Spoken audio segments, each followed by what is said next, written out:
Hello aspirant. शिक्षा मार्ग पे आपका स्वागत है। आइए आज के इस ब्रह्मास्त्र सीरीज का आगाज जो है करते हुए हम बढ़ते हैं अगले अपने एपिसोड पार्ट 5 की तरफ। इस सीरीज में हम 5000 प्रश्नों को डील करने वाले हैं ब्रह्मास्त्र सीरीज में, और इसमें वो सारे महत्वपूर्ण सवाल होंगे जो आने वाले हमारे बीपीएससी एग्जाम और बिहार एसएससी के जो सीजीएल और सीएचएसएल के जो एग्जाम है उसमें अपना महत्वपूर्ण रोल प्ले करने वाले हैं। दोस्तों, जैसा कि पता है कि बिहार बीपीएससी ने अपनी जो नोटिफिकेशन है 72वीं की वो भी जारी कर दी है, और इस हिसाब से देखा जाए तो तैयारी की जो शुरुआत है वो हो चुकी है, और इसकी जो तेजी है उसे ज़्यादा तेज करने की आवश्यकता है। तो आइए बढ़ते हैं आज के कुछ महत्वपूर्ण सवालों के तरफ, जो पार्ट 5 लेकर के आए हम इस ब्रह्मास्त्र सीरीज का, जिसमें काफ़ी महत्वपूर्ण सवालों को हमने कैटर किया है आपके लिए, ताकि आपकी जो तैयारी है वो बेहतर हो सके। सवालों की तरफ बढ़ते हैं। आज का जो सबसे पहला सवाल है जो हम यहाँ देख पा रहे हैं वो है सवाल, the water prevention and control of pollution.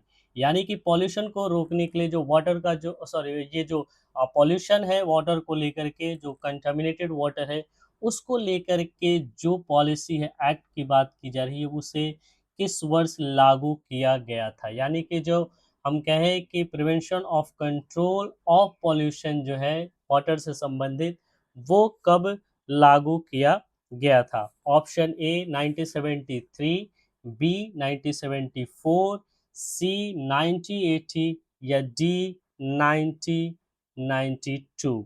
ठीक है, तो इसका जो आंसर हो जाएगा हमारा, वो हो जाएगा हमारा आंसर, क्या हो जाएगा हमारा आंसर हो जाएगा 1974, यानी कि बी ऑप्शन हमारा इस पे सही हो जाता है। ठीक है, बढ़ते हैं इसके एक्सप्लेनेशन की ओर। एक्सप्लेनेशन जो हमारा है इसका ये है कि यह अधिनियम भारत में जल प्रदूषण को रोकने और नियंत्रित करने के लिए बनाया गया पहला प्रमुख पर्यावरण पर्यावरण कानून था। यानी कि इन्वायरमेंट से जुड़ा हुआ अगर हम देखें, जो पॉल्यूशन को रोकती है, पॉल्यूशन को देख रेख करती है, उन्हें कंट्रेन करने की कोशिश करती है, इसके लिए जो सबसे पहला जो हमारे लिए कानून लाया गया था वो कानून था, क्या था हमारा कानून, वो कानून था हमारा 1974 का। ठीक है, जिसको हम लोग प्रिवेंशन ऑफ पॉल्यूशन कंट्रोल कहते हैं। ठीक है, चलिए आगे बढ़ते हैं। अगला जो सवाल हमारा है वो है, निम्न में से किससे जलवायु परिवर्तन का क्रायोजेनिक संकेत प्राप्त किया जाता है। ठीक है, ये कहा जाता है कि जो क्रायोजेनिक संकेत है जलवायु परिवर्तन का, यानी कि क्लाइमेट चेंज का, वो निम्न में से किसके द्वारा प्राप्त किया जाता, आइस कोर के द्वारा, ठीक है, या वृक्ष वलय वृद्धि द्वारा, ठीक है, या इवापोराइट निक्षेप द्वारा, या फिर जीवाश्मित पराग के द्वारा, यानी फॉसिलाइज जो पॉलन होते हैं उसके द्वारा। यानी कहने का मतलब है कि स्थिति जो है भयावह हो चुकी है या नहीं हो चुकी, इसकी जो संकेतक है, संकेतक के रूप में है, वो हम किसका इस्तेमाल करते हैं निम्न चार ऑप्शन में से। ठीक है, तो ये जो आइस कोड है ऑप्शन ए, उसका इस्तेमाल जो है हम लोग क्रायोजेनिक संकेतक प्राप्त करने के लिए करते हैं जलवायु परिवर्तन के संबंध में। आइस कोर ग्लेशियरों से प्राप्त बेलनाकार नमूने होते हैं जो हजारों साल पुरानी वायुमंडलीय गैसों को संजोकर रखते हैं। ठीक है, तो ये आइस कोर हैं जिनका इस्तेमाल जो है पॉल्यूशन से जुड़े हुए जो भी कुछ हम बात करें अगर क्रायोजेनिक संकेतक के रूप में, तो इसके लिए इसका इस्तेमाल किया जाता है। चलिए आगे बढ़ते हैं।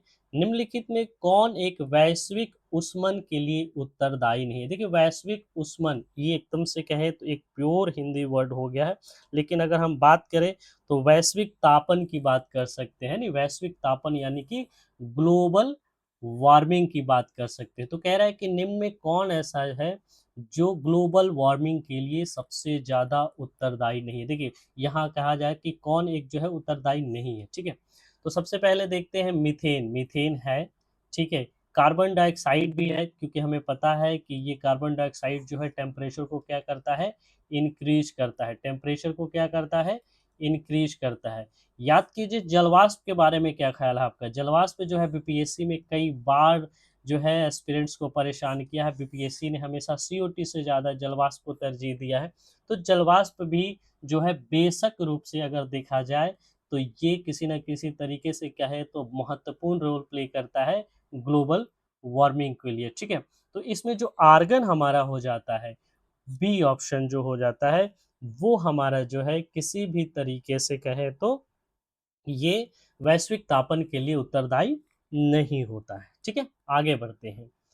आर्गन एक अक्रिय गैस है, जबकि अन्य विकल्प ग्रीन हाउस गैस है जो गर्मी को सोखती है। गर्मी को सोखने का मतलब क्या है कि उन्हें कम नहीं करती है, बल्कि वो ट्रैप्ड कर लेती है, यानी एनर्जी जो हीट होती है उसे ट्रैप कर लेती है और इन्वायरमेंट से उसे बाहर नहीं जाने देती, और इस तरीके से जो ग्लोबल वार्मिंग है उसको वो इंक्रीज करते हैं, बढ़ाते हैं, ठीक है।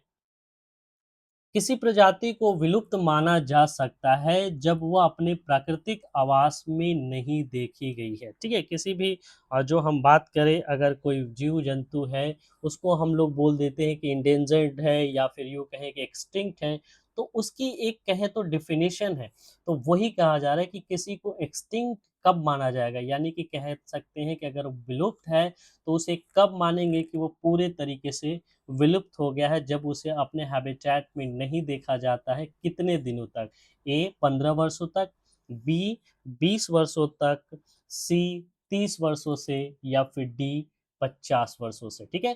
क्या जो है एक स्पैन ऑफ टाइम है वो हमें यहाँ पे बताना है कि कितने दिनों तक अगर वो अपने पर्यावास में नहीं दिखता है, आवास में नहीं दिखता है, प्राकृतिक जो उनकी जो पाए जाने वाली जो जगह है वहाँ पे नहीं दिखते हैं, तो उन्हें हम मानते हैं कि वो एक्सटिंक्ट हो चुके हैं। तो इसका जो सही जो आंसर होगा एक्सटिंक्ट कहने का, वो सही आंसर जो हो जाएगा इसका, वो हो जाएगा 50 ईयर्स, ठीक है। ये जो हमारे 50 ईयर्स है वो इसके हो जाएंगे अगर वो नहीं मिलते हैं। कहने का मतलब है कोई भी जीव जंतु अपने प्राकृतिक आवास में, तो उन्हें हम मानते हैं कि वो एक्सटिंक्ट हो गए हैं। आईयूसीएन के अनुसार यदि कोई जीव 50 वर्षों तक अपने प्राकृतिक क्षेत्र में नहीं दिखता तो उसे विलुप्त घोषित कर दिया जाता है, ठीक है। ये जो आईयूसीएन क्या है, international union of conservation of nature, ठीक है। आगे बढ़ते हैं।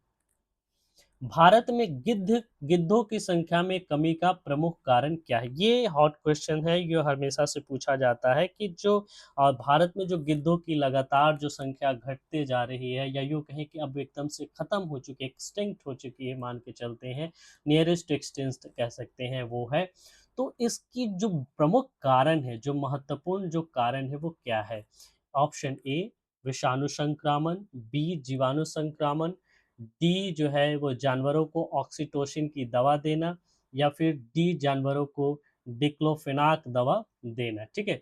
तो ये जो है विषाणु संक्रमण यानी कि वायरल इन्फेक्शन, बैक्टीरियल इन्फेक्शन यानी जीवाणु संक्रमण, या फिर जानवरों को ऑक्सीटोसिन की ये देना। तो देखिए एक नज़र से अगर देखें तो जो ऑक्सीटोसिन है जानवरों को दिया जाना, वो कहीं ना कहीं जानवरों को बहुत ज़्यादा बुरी तरीके से प्रभावित करता है। लेकिन फिर भी अगर हम बात करें गिद्धों की, तो वो जो डायरेक्ट जो कहे वो असर जानवरों से ना हो करके वो इनडायरेक्ट तरीके से गिद्धों पे पड़ने की बात है, और वो उसमें रोल प्ले करता है कौन? डाइक्लोफिनाक जो है, यानी कि डिक्लोफिनाक यहाँ लिखा हुआ है, डाइक्लोफिनाक हम पढ़ सकते हैं इसको। तो जो डाइक्लोफिनाक है उसके द्वारा होता है, ठीक है। जानवरों को डिक्लोफिनाक दवा देने की वजह से जो है गिद्धों की संख्या जो है दिन प्रतिदिन घटती जा रही है। ऐसा क्यों है? क्योंकि वो मृत जानवरों को खाते हैं, और खाने की वजह से उनकी जो किडनी है वो फेल हो जाते हैं। तो किडनी की जो बीमारी है उसके वजह से ये जो गिद्धों की जो संख्या है वो पूरे तरीके से घटते चली गई है भारत में। आगे बढ़े। सूची एक मिलान सूची दो से करना है। तांबा जो है ओंटारियो, क्रोमाइट जो है दक्षिण अफ्रीका में पाया जाता है, ठीक है। जबकि हम बात करें फॉस्फेट की तो अल्जीरिया की, और चूना पत्थर की जो है काकेशस की, ठीक है। इस तरीके से अगर हम बात करें तो ये मैच करना है कि कौन सा जो है वो सही होगा। तो अगर हम इसे सही तरीके से मिलाएं, ठीक है, तो ये जो हम बात करें कि ये जो सही मिलान होगा उसका, वो हो जाएगा, तांबा की हम बात करें तो वो हो जाएगा दक्षिण अफ्रीका में, ठीक है। तांबा जो है वो कहाँ हो जाएगा, दक्षिण अफ्रीका में हो जाएगा। और उसके बाद दक्षिण अफ्रीका दुनिया में जो कहें तांबा नहीं कहेंगे, यहाँ क्रोमाइट कहेंगे, ठीक है। दक्षिण अफ्रीका जो है वो क्रोमाइट का, ये सही है, ठीक है, ये सही है। तो इस हिसाब से ये ऑप्शन वाला जो है थोड़ा सा मिसमैच टाइप से हो गया, इसका सही तरीके से जो टाइपिंग है यहाँ होना चाहिए था, तो इसे हम छोड़ देते हैं, ठीक है। आगे बढ़ते, ज्वालामुखी उद्गार यानी वैल्केनिक एरप्शन नहीं होते हैं। ये ऑप्शन दिया हुआ है कि जो ज्वालामुखी उद्गार है यानी कि वैल्केनिक एरप्शन है वो कहाँ पे नहीं होता है, बाल्टिक सागर में नहीं होता है, काला सागर में नहीं होता है, सी कैरिबियन सी यानी कि कैरिबियन सागर में नहीं होता है, या डी कैस्पियन सी में नहीं होता है, ठीक है। तो इसका जो आंसर हो जाएगा वो है बाल्टिक सी, यानी कि बाल्टिक सी में किसी तरीके का हम बात करें तो ज्वालामुखी की संभावना बहुत ही कम रहती है, ठीक है। आगे बढ़ते हैं। बाल्टिक सागर विवर्तनिक रूप से स्थिर क्षेत्र है। विवर्तनिक कहने का मतलब जो टेक्टोनिक है, जो टेक्टोनिक एक्टिविटी है वो यहाँ पे बहुत ही लेस है, और इस वजह से यहाँ पे वैल्केनिक एरप्शन की जो संभावना है वो बहुत ही कम होती है, ठीक है। निम्नलिखित कथनों पर विचार कीजिए। सूखी मिट्टी में CO2 सोखने की क्षमता, ठीक है, यानी कि जो सूखी मिट्टी होती है उसमें CO2 को एब्जॉर्ब करने की जो क्षमता होती है उसके बारे में बात की गई है। स्टेटमेंट बेस्ड है और ये एरर हो गया क्वेश्चन में, ठीक है। पृथ्वी घूमती है, इस पे ये जो हमारा स्टेटमेंट बेस्ड है इस पे ध्यान देते हैं कि ये क्या कहता है। पृथ्वी जो होती है वो घूमती है, उसके बारे में है, क्या है, 1 मिनट में 4 डिग्री, 1 मिनट में 4 डिग्री, बी 4 मिनट में 1 डिग्री, सी 15 मिनट में 4 डिग्री, या डी 10 मिनट में 2 डिग्री। यानी कि पृथ्वी की जो रोटेशन है वो किस तरीके से है और कितना घूमती है ये पूछा जा रहा है। तो इसका जो सही जवाब हो जाएगा वो हो जाएगा 4 मिनट में 1 डिग्री, ठीक है। 4 मिनट में जो है पृथ्वी जो है 1 डिग्री घूम लेती है, ठीक है। चलिए आगे बढ़े। पृथ्वी 24 घंटे में 360 डिग्री घूमती है, जिसका अर्थ है कि उसे 1 डिग्री घूमने में ठीक 4 मिनट लगते हैं। अरे ये 360 को अगर हम 24 से ये इस तरीके से डिवीजन करें तो हमें मिलेगा कि ये जो है 4 मिनट में 1 डिग्री, सॉरी 4 डिग्री जो है घूमने का जो समय है उसका 1 डिग्री घूमने में समय लगता है, ठीक है। 4 मिनट लगते हैं समय, यानी कि 4 मिनट में 1 डिग्री का सफर जो है वो तय कर लेती है, घूम लेती है, ठीक है। ब्यूफोर्ट स्केल किसका मापक है, यानी ब्यूफोर्ट जो है जिस तरीके से डिफरेंट डिफरेंट जो यूनिट है स्केल्स मेजर्स करते हैं हम लोग सिस्मोग्राफ इस तरीके से, और भी बहुत सारे होते हैं, तो वो पूछा जा रहा है इसमें कि ये जो ब्यूफोर्ट स्केल है वो किसका मापक है, यानी कि किसके मापने के लिए हम लोग ब्यूफोर्ट जो है स्केल है उसका इस्तेमाल करते हैं, ठीक है। तो इसका जो ऑप्शन देखते हैं वो क्या है, हेमपात यानी कि स्नोफॉल होता है तब, या फिर पवन दिशा यानी कि विंड डायरेक्शन के लिए, या फिर विंड वेलोसिटी, या फिर ह्यूमिडिटी, ठीक है। किसको मापने के लिए हम लोग जो है ये ब्यूफोर्ट स्केल का इस्तेमाल करते हैं, ब्यूफोर्ट जो स्केल है उसका इस्तेमाल किसे मापने के लिए करते हैं, ठीक है। तो इसका जो सही जवाब होगा वो होगा विंड की वेलोसिटी, वेलोसिटी को मापने के लिए हम लोग इसका इस्तेमाल करते हैं, ब्यूफोर्ट स्केल का। ब्यूफोर्ट स्केल समुद्र या भूमि पर दिखाई देने वाली स्थितियों के आधार पर हवा की गति को मापता है, ठीक है, यानी कि वेलोसिटी को मापता है। भारत के प्रमुख जो अंतर्राज्यीय जल विवाद है के संबंध में कौन सा कथन सुमेलित है, ठीक है। यहाँ से फिर से हम आगे कर देते हैं। श्री अन्य समूह से संबंधित समूह, ठीक है, यानी कि श्री अन्य जो है हम जिसको आजकल श्री अन्य की जो उपाधि देते हैं, यानी आजकल जो है मोटे अनाजों को हम लोग श्री अन्य कह रहे हैं, ठीक है, क्योंकि हम चाहते हैं कि हमारे देश में जो मोटे अनाजों के जो कल्चर खत्म खत्म सा होते चला गया है तो उसको बढ़ावा देने के लिए हमारे प्रधानमंत्री ने इसे जो कहें श्री अन्न की उपाधि की एक तरह से कहें बात की है। तो कहा जा रहा है कि ये जो श्री अन्न की उपाधि है, या यूँ कहें कि श्री अन्न की जो उपाधि न कह करके हम कह सकते हैं जो कैटेगरी है उसमें कौन-कौन से अनाज आते हैं। ऑप्शन ए गेहूँ, धान, मक्का, बी गेहूँ, कपास, सोयाबीन, सी कपास, गन्ना, तंबाकू, या डी कोदो, कुटकी, बाजरा, ज्वार। जैसा कि मैंने बताया कि ये मोटा अनाज मोटा अनाज के कल्चर को बढ़ावा देना है, यानी कि कहने का मतलब कि हम अपने भोजन में मोटे अनाज को शामिल करें। तो इस हिसाब से हम देखते हैं गेहूँ, कपास, सोयाबीन ये सारे मोटे अनाज नहीं, बल्कि ऑप्शन डी में जो है कोदो, कुटकी, बाजरा, ज्वार, ये जो हमारे मोटे अनाज में आते हैं और इन्हें हम आजकल क्या कहते हैं? श्री अन्न कहते हैं। क्या कहते हैं? श्री अन्न। भारत सरकार ने पोषक मोटे अनाज यानी मिलेट्स को वैश्विक स्तर पर बढ़ावा देने के लिए श्री अन्न का नाम दिया है। ठीक है, आगे बढ़ते हैं। क्षेत्रफल की दृष्टि से निम्न देशों को सही आरोही क्रम में, ठीक है, कौन सा है बताना है कि जो क्षेत्रफल की दृष्टि से अगर हम देखें तो कौन कौन से ऐसे देश हैं जो कि वो सही तरीके से सजाए गए हैं, जैसे ब्राजील, अर्जेंटीना, ऑस्ट्रेलिया या भारत, या अर्जेंटीना, भारत, ऑस्ट्रेलिया, ब्राजील, या सी भारत, अर्जेंटीना, ब्राजील और ऑस्ट्रेलिया। तो इस हिसाब से हम देखते हैं तो भारत की जो स्थिति है वो ऑस्ट्रेलिया से पहले है, ये हमें पता है, जबकि भारत या जो ब्राज़ील होता है वो ऑस्ट्रेलिया के बाद है। तो इस तरीके से बी ऑप्शन हमारा सही हो जाता है, अर्जेंटीना, भारत, ऑस्ट्रेलिया और ब्राज़ील। ठीक है? ये हमारे देश हैं, ठीक है? तो सॉरी, ये हमारे जो देश कैसे देश है, ये देश हैं हमारे क्षेत्रफल की दृष्टि से आरोही क्रम में सबसे बड़े कौन है? तो सबसे पहला ये हो गया, फिर उसके बाद ये हो गया, फिर ये हो गया, इस तरीके से, ठीक? बढ़ते हैं। अर्जेंटीना दुनिया का 8वां, भारत 7वां और ऑस्ट्रेलिया जो है वो 6ठा, और जबकि ब्राज़ील जो है 5वां सबसे बड़ा देश है। ठीक है? तो ये आरोही क्रम में था, इसलिए सबसे पहले हम लोग छोटे को सजाए, फिर उसके बाद सबसे जो बड़ा था उसे हम लोगों ने रखा, और सबसे जो बड़ा था वो, है नी, वो क्या था? हम लोगों ने देखा था कि सबसे बड़ा जो था वो क्या था? ब्राज़ील था, और सबसे छोटा अर्जेंटीना। ठीक है?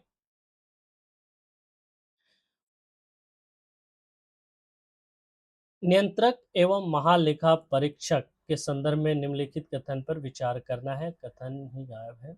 चलिए, संसदीय व्यवस्था वाली सरकार वह होती है जिसमें, देखिए, संसदीय व्यवस्था यानी पार्लियामेंट्री सिस्टम जो होती है गवर्नमेंट की, वो किस तरीके की सरकार व्यवस्था को हम कहते हैं? तो इसका जो ये हम कहें स्टेटमेंट है वो देखते हैं, और सॉरी, जो ऑप्शन है वो देखते हैं। संसद के सभी राजनीतिक दलों का प्रतिनिधित्व होता है। बी, सरकार संसद के प्रति उत्तरदायी होती है। सी, सरकार लोगों द्वारा निर्वाचित होती है। डी, सरकार को समयावधि से पूर्व हटाया नहीं जा सकता।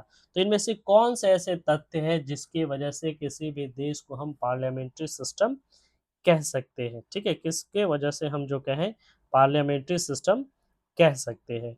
तो इसका जो सही जवाब होगा, अगर हम बड़े अच्छे तरीके से ध्यान से देखें, तो वो होगा सरकार जो है संसद के प्रति अगर उत्तरदायी होती है, यानी कि ऑप्शन बी।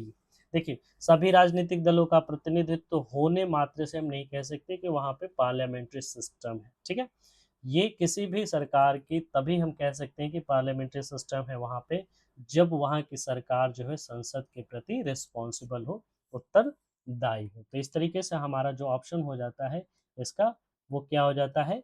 बी हो जाता है। ठीक है, आगे बढ़ते हैं। सरकार संसद के प्रति उत्तरदायी होती है और उसके द्वारा हटाई जा सकती है। ठीक है, ऐसा नहीं है कि नहीं हटाई जा सकती। संसदीय प्रणाली की मुख्य विशेषता कार्यपालिका का विधायिका विशेषकर लोकसभा के प्रति सामूहिक उत्तरदायित्व होता है। आगे बढ़ते हैं।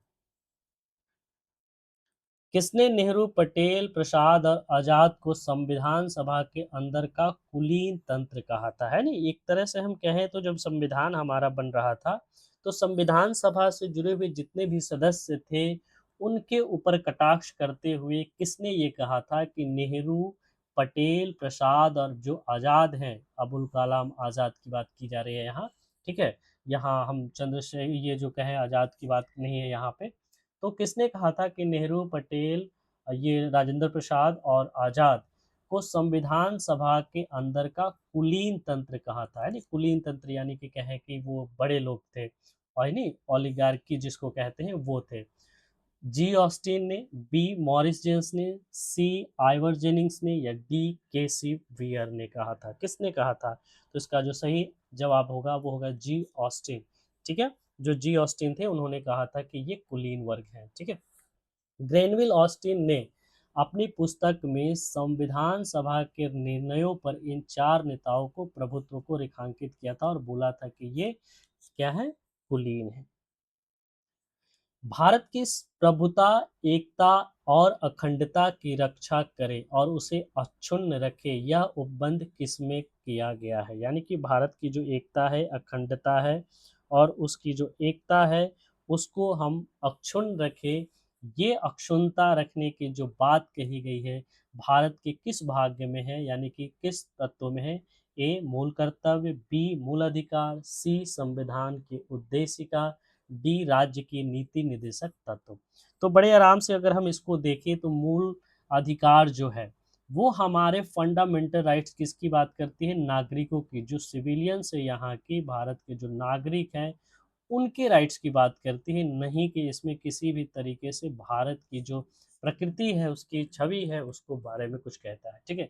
दूसरी हम बात करें संविधान की उद्देशिका में, बेशक जो हम बात करें अखंडता की बात कहेगी, लेकिन उसे प्रिजर्व करके रखना है या कोई उत्तरदायित्व है, ऐसा नहीं। इसमें सिर्फ उद्घोषणा है कि भारत ऐसा है।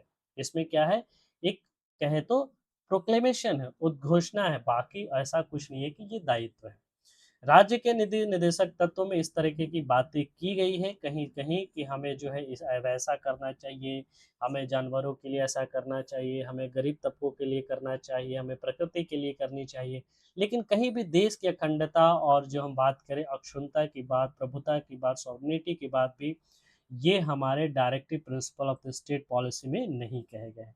तो इस हिसाब से हम देखें तो हमारा जो मूल कर्तव्य का जो हिस्सा है, उसमें पूरे तरीके से ये बात फिट बैठती है कि हमारे देश की जो अखंडता और प्रभुत्ता और जो एकता है उसको अक्षुण्ण रखने हमारी जिम्मेवारी है। ठीक है।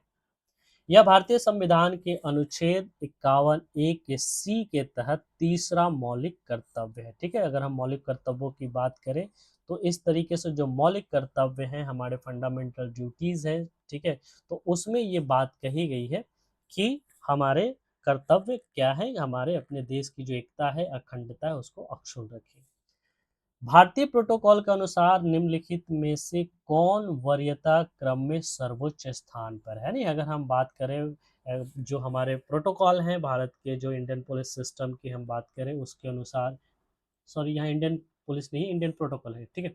तो हम बात करें अगर प्रोटोकॉल में कि सबसे ऊपर कौन से आते हैं, कौन से पोस्ट आते हैं, फिर उसके बाद कौन आते हैं, तो ये इसमें से पूछा जा रहा है कि ये कौन है सबसे पहले। अगर इसे हम अरेंज करें तो कौन सबसे पहले आता है? नहीं, क्या ऊपर कर है? नहीं, वरीयता क्रम में सबसे सर्वोच्च, हाँ, सबसे ऊपर किसे मानते हैं हम लोग, ये देखते हैं। तो ऑप्शन ए उप प्रधानमंत्री, पूर्व राष्ट्रपति, अपने राज्य के भीतर राज्यपाल या फिर लोकसभा के अध्यक्ष। तो देखिए सबसे पहले तो हमें पता है कि राष्ट्रपति होता है, लेकिन राष्ट्रपति के बाद जो अगर किसी पद को अगर हम इसमें देखें, इस वाले ऑप्शन में देखें, तो सबसे ज़्यादा अगर वरीयता मिलता है तो वो होते हैं राज्य के भीतर राज्यपाल। ठीक है। तो ऑप्शन सी इसका सही आंसर। देखिए ध्यान दीजिए, इस वाले ऑप्शन की मैं बात कर रहा हूँ, दिए गए ऑप्शन। अपने राज्य के भीतर राज्यपाल, वरीयता क्रम में राज्यपाल अपने राज्य के भीतर, राष्ट्रपति, उपराष्ट्रपति और प्रधानमंत्री के ठीक बाद चौथे पे आते हैं। यानी कि अगर हम बात करें प्रोटोकॉल सिस्टम में तो सबसे पहले हमारे आ जाते हैं प्रेसिडेंट ऑफ इंडिया। ठीक है, प्रेसिडेंट ऑफ इंडिया आ जाते हैं। ठीक है। उसके बाद हमारे आ जाते हैं, अगला क्या है, vice president of India, vice president of India आ जाते हैं। थर्ड में आ जाते हैं हमारे प्राइम मिनिस्टर। ठीक है। और चौथे में आ जाते हैं जो गवर्नर होते हैं हर स्टेट के, वो आ जाते हैं। तो इस तरीके से ऑप्शन को अगर हम ध्यान से देखें तो इसमें जो ऊपर के तीन जो है टॉप, वो शामिल इसमें नहीं थे, और लेकिन राज्य के भीतर जो राज्यपाल है वो शामिल थे, इसलिए ये हमारा सही ऑप्शन हो जाएगा, यानी कि सही आंसर। भारत के संविधान में संघ की राजभाषा को अंग्रेजी से हिंदी में बदलने के लिए कितनी संक्रमण अवधि प्रदान की गई थी? यानी हमारे जो ऑफिशियल लैंग्वेज है उसे चेंज करने के लिए एक कहे तो एक स्प्लिटेड टाइम की व्याख्या की गई थी, व्यवस्था की गई थी। पूछा गया था, बोला गया था कि जो हमारी ऑफिशियल लैंग्वेज है वो अंग्रेजी से हिंदी हो जाए, जब तक नहीं होती तब तक हम इंग्लिश को मान के चलेंगे, ऐसा बोला गया था। और इतने दिनों के बाद हिंदी में इतना विकास कर लिया जाएगा हिंदी के क्षेत्र में, जबकि वो हमारी ऑफिशियल लैंग्वेज होने के लिए उपयुक्त होगी। लेकिन वो समय क्या था, कितने दिनों तक था, ये हमें इस मतलब सवाल में पूछा जा रहा है। ऑप्शन ए है 5 वर्ष, बी है 10 वर्ष, सी 15, डी 25 वर्ष। ठीक है, तो इसका जो सही जवाब होगा वो होगा 15 वर्ष। ठीक है, 15 वर्ष का समयावधि था। अनुच्छेद 343 के अनुसार संविधान लागू होने के 15 साल बाद तक अंग्रेजी का उपयोग आधिकारिक कार्य के लिए जारी रहना था। 340।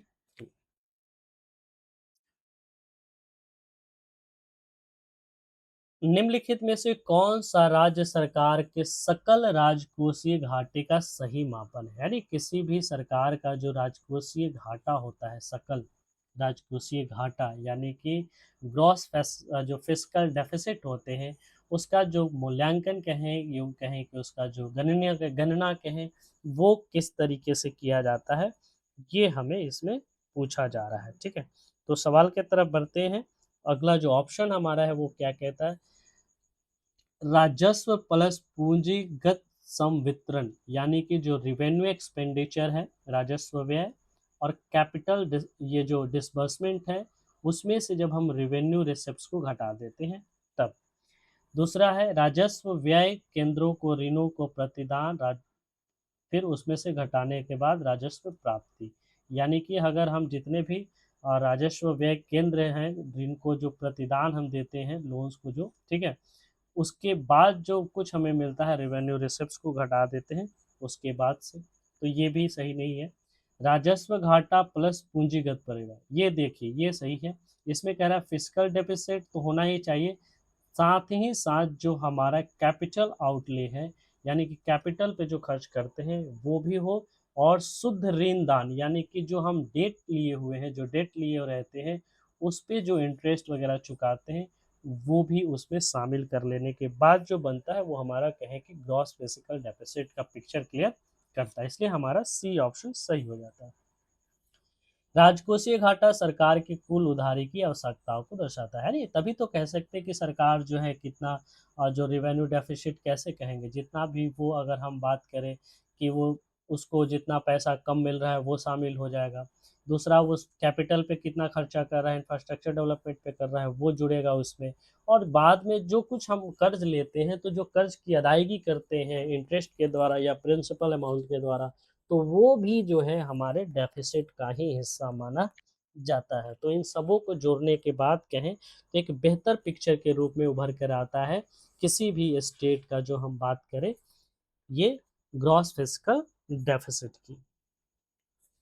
निम्नलिखित में से कौन सी विशेषता बाजार ढांचे की नहीं है? यानी कि अगर हम बात करें कि ये जो मार्केट जो स्ट्रक्चर है वो कौन सी नहीं है, जैसे क्रेताओं की संख्या, विक्रेताओं की संख्या, प्रवेश की शर्तें, या फिर ऊर्ध्वाधर एकीकरण यानी कि वर्टिकल इंटीग्रेशन। यानी कि मार्केट सिस्टम की अगर हम बात करें तो मार्केट के लिए क्या जरूरत की चीजें नहीं है, मतलब इसमें से पूछा।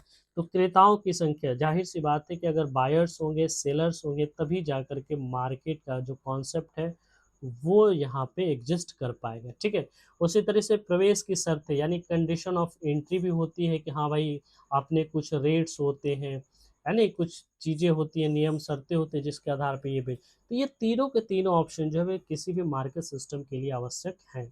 जबकि अगर हम बात करें वर्टिकल इंटीग्रेशन की, तो ये जो है वो मार्केट के लिए आवश्यक नहीं होता है।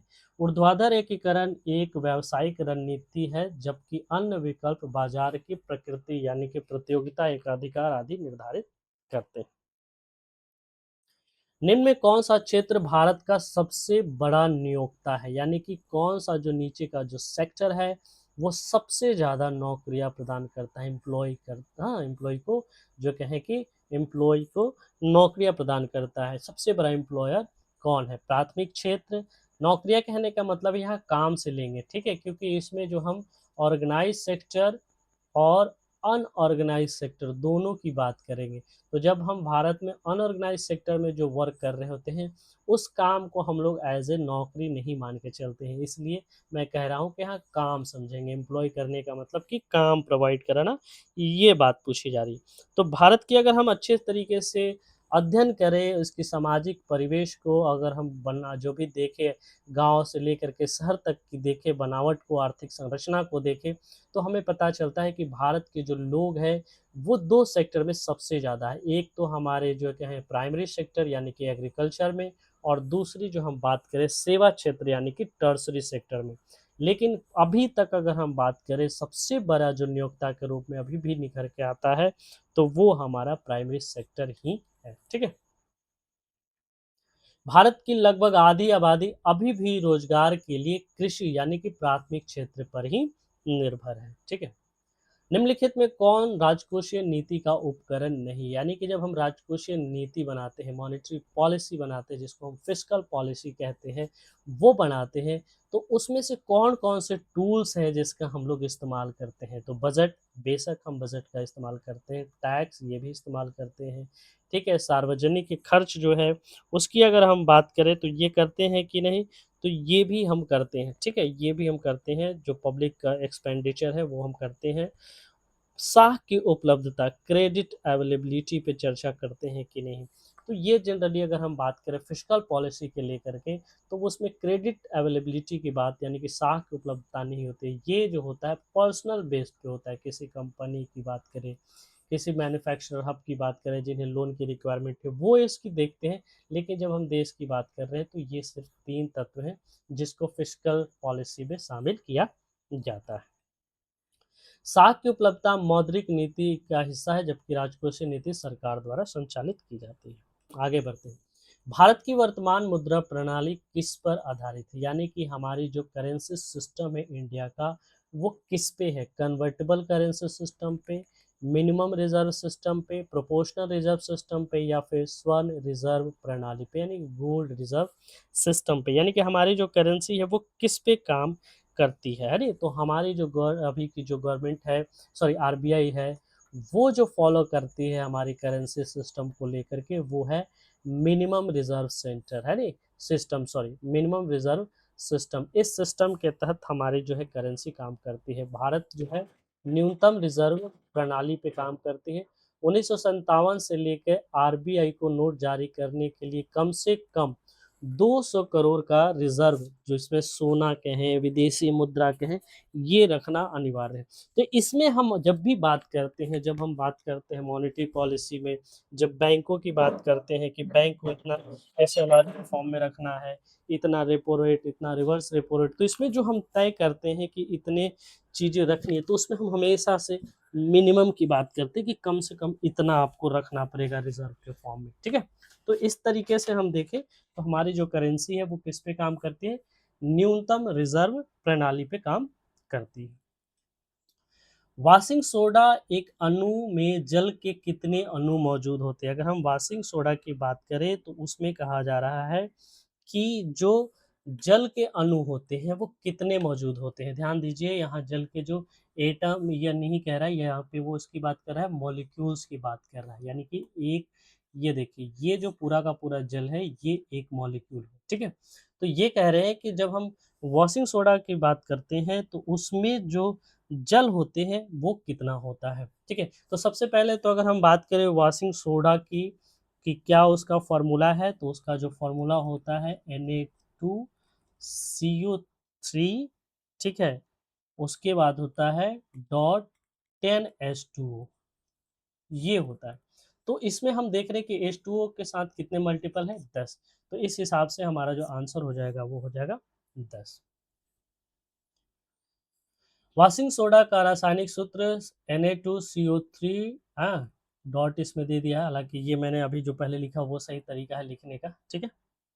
तो वो है इसमें इस तरीके से 10 है। आगे बढ़ते हैं।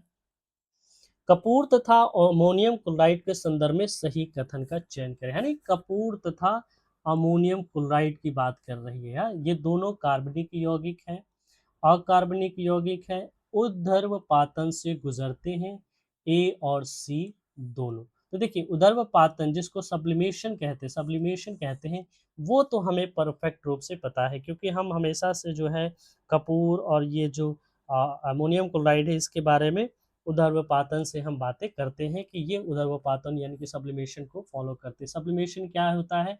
तो वो ठोस से सीधे गैस में बदल जाने का है, यानी कि कोई भी जो कहें सॉलिड है और उसे जब गर्म करते हैं वो तो लिक्विड ना बदल करके वो सीधे जब गैस में बदल जाती है, कन्वर्ट हो जाती है, तो इस प्रोसेस को हम लोग सब्लिमेशन कहते हैं। तो ये तो हमें पक्का है। लेकिन अगर हम बात करें कपूर की बात करें, तो ये क्या अमोनियम क्लोराइड की और की बात करें, तो क्या ये कार्बनिक यौगिक है? तो हाँ, ये जो है वो कार्बनिक यौगिक है। ये कार्बनिक यौगिक है। तो इस तरीके से ए और सी हमारा हो जाता है दोनों सही।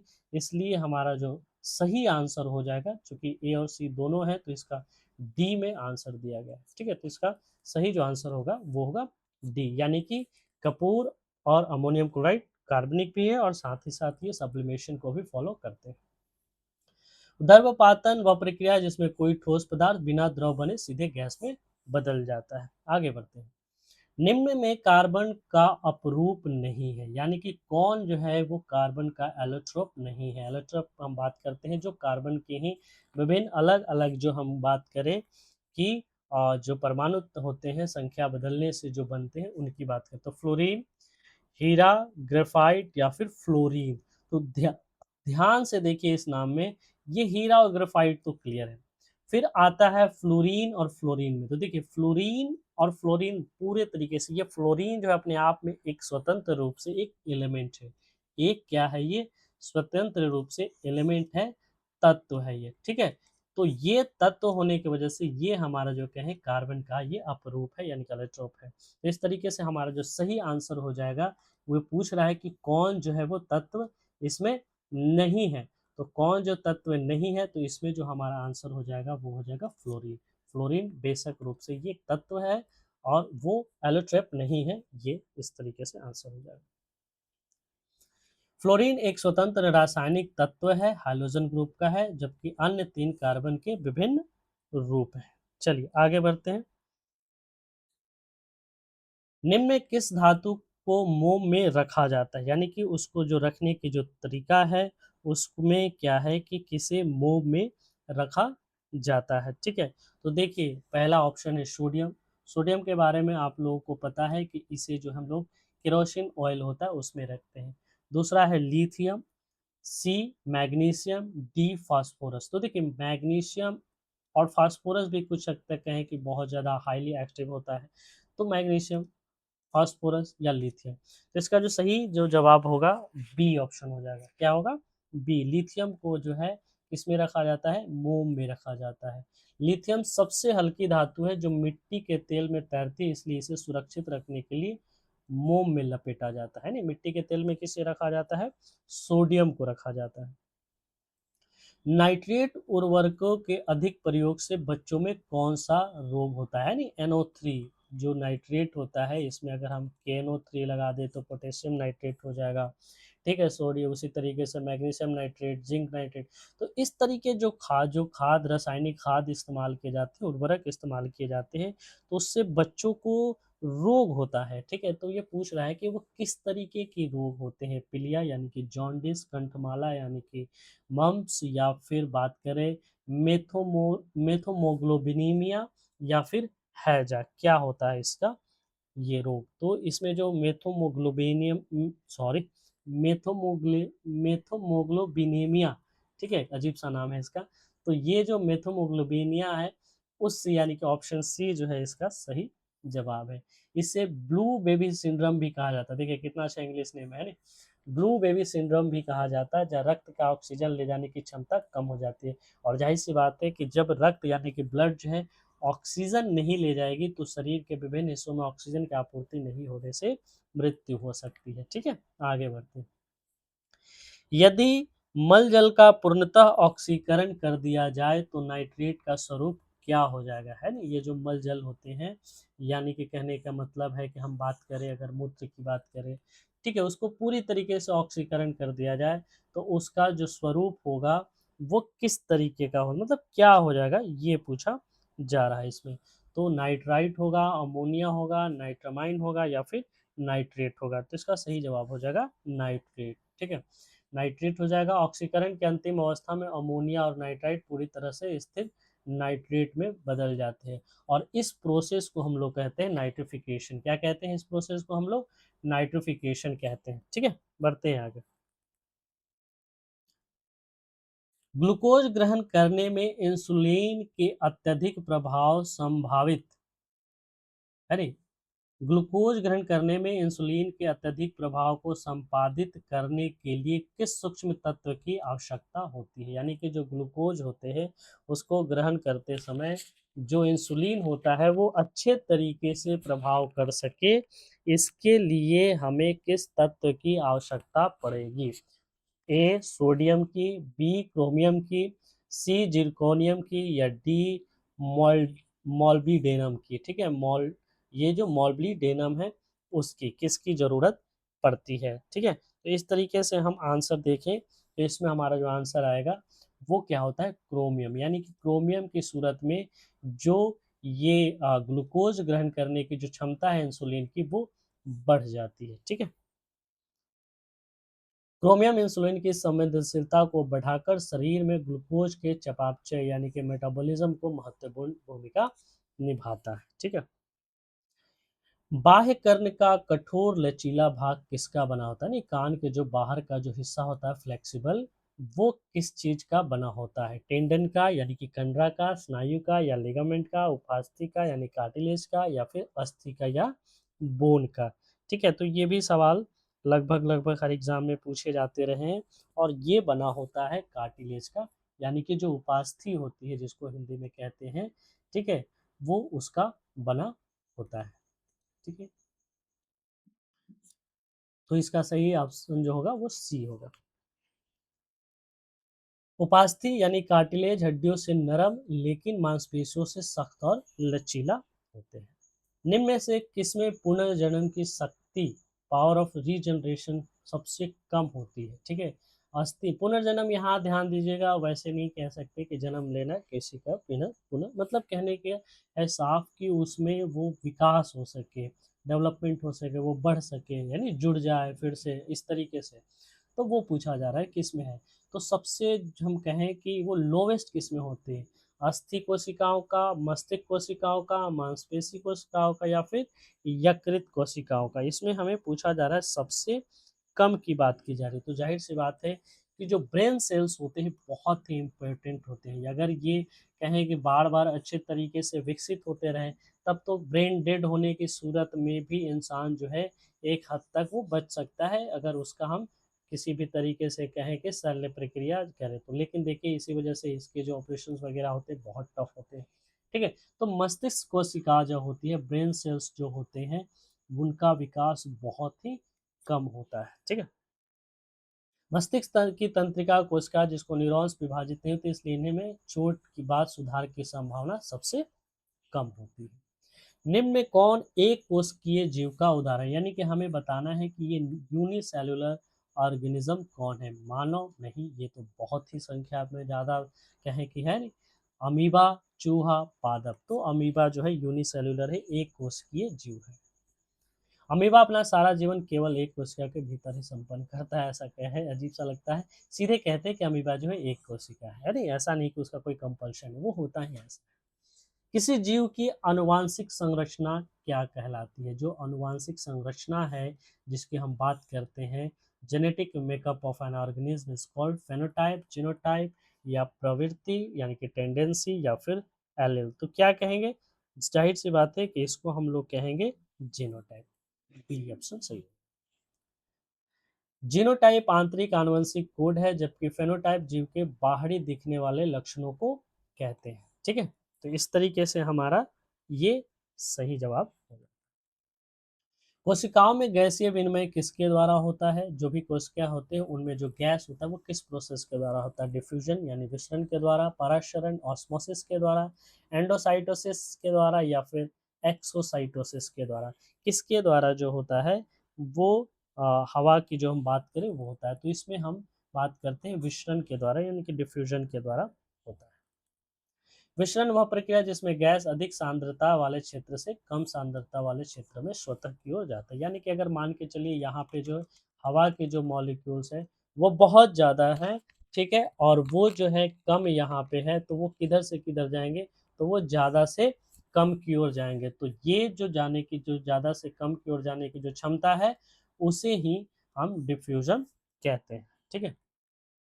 पाचन तंत्र किस अंग की आकृति, यानी कि कहें कि जो हमारे अंग्रेजी के जो वर्णमाला है, जो अक्षर है जे के समरूप होती है, पाचन तंत्र के किस अंग की आकृति जे के समरूप होती है, यानी कि जे जैसा होता है, आंत की, इंटेस्टाइन की, आमाशय के, स्टमक की, मुंह की या फिर यकृत की, ठीक है। तो ये जो स्टमक होता है, आमाशय होता है, वो जे के शेप में होता है। बढ़ते हैं आगे। आमाशय एक मस्कुलर बैग जैसा होता है जो ग्रास नली से भोजन प्राप्त करने पे जे आकार का दिखता है। निम्न में कौन ग्रेगर मेंडल को वंशानुगति है नहीं सिद्धांत के अंतर्गत नहीं आता है? पृथक्करण का सिद्धांत, प्रभुत्व का सिद्धांत, बायोपिक्स का सिद्धांत, वर्गीकरण का सिद्धांत, कौन सा ऐसा है जो नहीं आता है, ये इसमें हमें बताना है, ठीक है। तो ये बायोपिक्स का जो सिद्धांत है, लॉ ऑफ बायोपिक्स, वो उसे कंसिडर नहीं करते हैं। मेंडल ने मटर के पौधे पर प्रयोग करके केवल 3 मुख्य नियम, प्रभाविता, पृथक्करण और स्वतंत्र अपव्यूहन का बारे में बात की थी, ठीक है। इसमें ये जो कहें बायोपिक्स की बात वो उन्होंने नहीं कही थी। वही श्वसन के पहले चरण में ग्लूकोज का किसमें विखंडन होता है, ठीक है। जब श्वसन के पहले चरण यानी कि उस पे ऑक्सीजन उसमें नहीं मौजूद होता है तो वो किस में बढ़ता है, ठीक है। तो हमने बोलने पढ़ा है कि पायरुवेट में होता है, इलेक्ट्रिक में या फिर इथेनॉल में या फिर कार्बन डाइऑक्साइड में, तो ये पायरुवेट में होता है। आगे बढ़ते हैं। ग्लूकोज से पायरुवेट बनने की इस प्रक्रिया को ग्लाइकोलाइसिस कहते हैं, जहां कोशिका द्रव में होती है, ठीक है, ऑक्सीजन की कमी है। निम्न में कौन सी आवृत्ति एक सामान्य मनुष्य द्वारा सुनी जा सकती है? ध्यान दीजिए, सुनी जाने की बात है, जबकि हम कभी कभी क्वेश्चन में ये पूछा जाता है कि नहीं सुनी जा सकती है, लेकिन यहाँ पे सुने जाने की बात हो रही है। तो हम इसमें जो हम बात करें वो कौन सा है, तो 20 किलो हर्ट्ज, यानी कि 20 हर्ट्ज से लेकर जो 20 किलो हर्ट्ज की जो बात है वो मनुष्य आसानी से सुन सकता है। मानव कान 20 हर्ट्ज से 20,000 हर्ट्ज तक सुन सकता है, ठीक है। आगे बढ़ते हैं।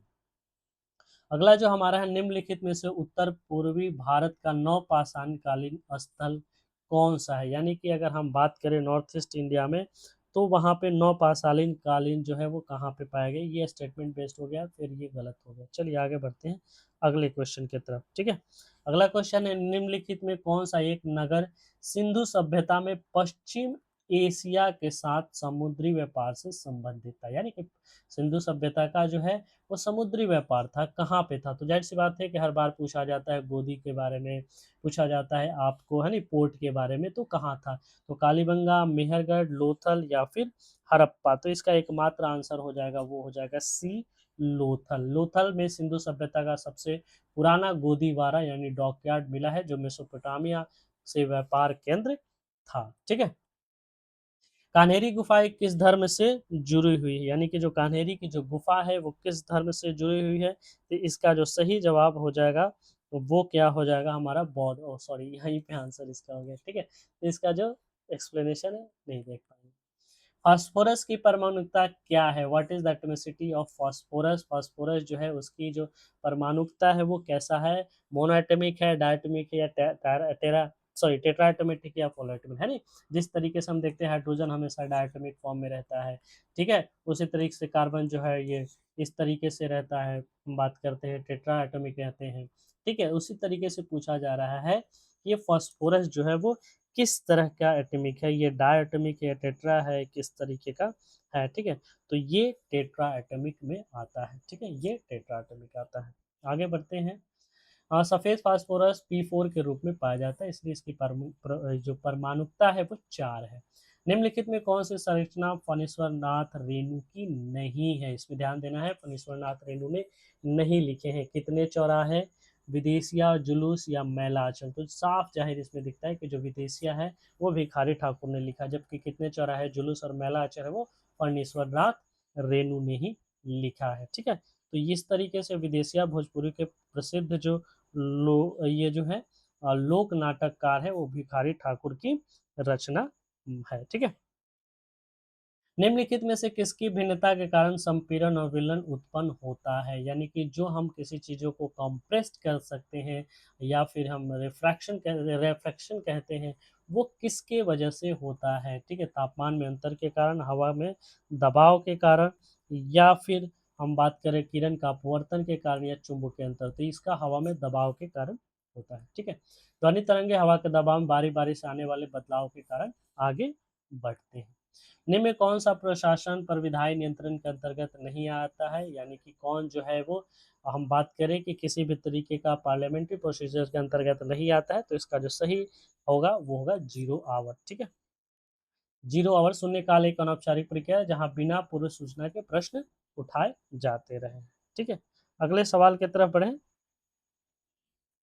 सिंधु सभ्यता के प्रमुख स्थल आलमगीरपुर किस नदी के किनारे स्थित है? तो ये हमारा हिंडन नदी हो जाता है, जो कि उत्तर प्रदेश में है। ठीक है, आलमगीरपुर जो है उत्तर प्रदेश में, और ये सिंधु सभ्यता का सबसे पूर्वी स्थल बोला जाता है। तो ये थे हमारे आज कुछ महत्वपूर्ण वो सवाल जो ब्रह्मास्त्र सीरीज से ही जुड़े हुए थे। और इस ब्रह्मास्त्र सीरीज में जो हम लोगों ने कुछ देखा, कहने का मतलब है कि जो हम 5000 की जो सीरीज का जो हम लोगों ने जो प्रश्नों का जो सीरीज है उसका जो हम लोगों ने प्रण लिया है, उसका आज ये एपिसोड जो था वो था 5, यानी कि ये पार्ट 5 था। और ये हमारे आने वाले जो बीपीएससी की जो एग्ज़ाम है, जिसमें हम बात करें 72वीं जो सिविल सर्विस के जो एग्ज़ाम है बीपीएससी की वो, और साथ ही साथ जो बात करें एईडीओ की जो कैंसिल हो गए पेपर, उसमें पुनः जो एग्ज़ाम होगा उसमें, और बिहार एसएससी की जो सीजीएल और जो सीएचएसएल है, उसमें इन प्रश्नों का जो कहे कि रोल होगा वो बहुत ही अहम होगा। अगर हम 5000 प्रश्नों के सिर्फ जीके और जीएस पोर्शन से जब हम करके जाएंगे, तो जो हमारी तैयारी होगी वो इतनी धारदार होगी कि हमारी जो सीट है वो इन एग्जाम्स में एक पक्की करने में हमें जो है कोई नहीं रोक सकेगा। ठीक है, तो इस तरीके से हम इस ब्रह्मास्त्र सीरीज का आगाज करते रहेंगे। आप इस सीरीज से जुड़े रहिए ताकि आपकी जो तैयारी वो बेहतर तरीके से होते रहे। साथ ही आप अपने दोस्तों, अपने मित्रों और ऐसे एस्पिरेंट्स को ये शेयर करें जो बिहार बीपीएससी और बिहार एसएससी से जुड़ी हुई एग्जाम्स की तैयारी करते हैं। साथ ही साथ हमारे इस चैनल्स को सब्सक्राइब कर लें ताकि हमारी जो रीच है, जो हमारी सब्सक्रिप्शन के जो संख्या है उसमें वृद्धि हो सके और हमें जो कहें कि उत्साह मिल सके। और इस चैनल के जो वीडियोज़ हैं अगर आपको पसंद आते हैं तो उसे लाइक करें ताकि हम भी समझ सकें कि आप जो है इस चैनल के जो प्रयास है उसे आप पसंद कर रहे हैं वो हम जान सकें। तो इस चैनल के जो जितने भी वीडियोज़ हैं जो आप देख पा रहे हैं उसे आप ये करें, लाइक करें ताकि हम उसे समझ सकें और दूसरों में भी आप शेयर करें। साथ ही आप इस चैनल को क्या कर लें, सब्सक्राइब कर लें। तो बने रहिए ब्रह्मास्त्र सीरीज के साथ। अगले एपिसोड में हम मिलते हैं। आपका इस सीरीज में भाग लेने के लिए बहुत बहुत धन्यवाद। Thank you. मिलते हैं अगले वीडियो में। Thank you very much.